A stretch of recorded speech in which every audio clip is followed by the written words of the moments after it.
ครับกลับแล้วนะครับผมมืดละกำลังจะมืดนะครับเย็นละประมาณ5 โมง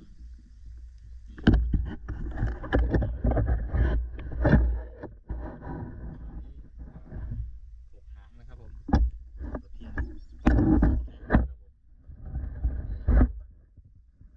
ตะเพียนไซส์ใหญ่นะครับก็ไซส์2 โล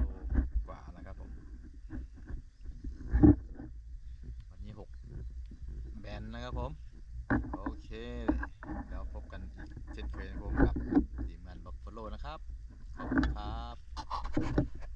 นี่ครับหมายของเราไปนี่เป็นป่าแหนป่าสลายครับผมป่าสลายเต็มไปหมดเลยนะครับ